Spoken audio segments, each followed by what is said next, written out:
of unidentified immigrants have been discovered in South Texas.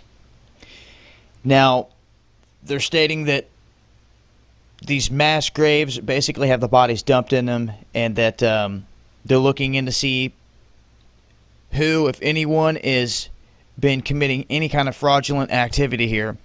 Now, for those of you that don't live along the border, never been down there, or never talked to anyone that lives there, you have people that find dead bodies on their property by the border from people that try to make it across and just simply can't. Whether it's from the heat, weather, exhaustion, starvation, they drop, they die, and these people have got to get it cleaned up off the property. Now, they can call law enforcement, and law enforcement can try to take these bodies off, or they can call law enforcement and them not do nothing.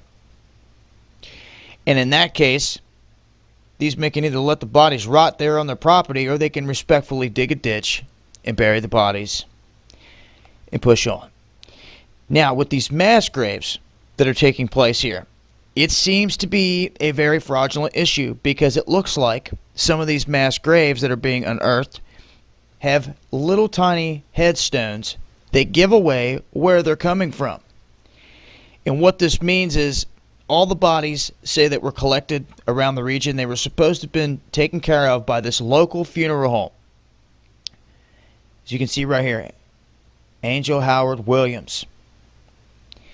These little markers were on these grave areas, and that was the only thing signifying a connection to anyone.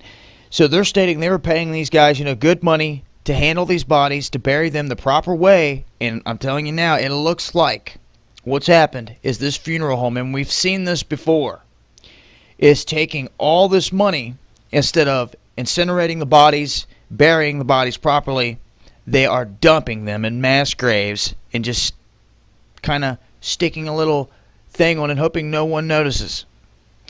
Now that this whole border thing's breaking wide open, there's going to be more attention turned to things like this. So I would say expect to see more things like this down the road, because there's a lot more people that have died along that border than people realize.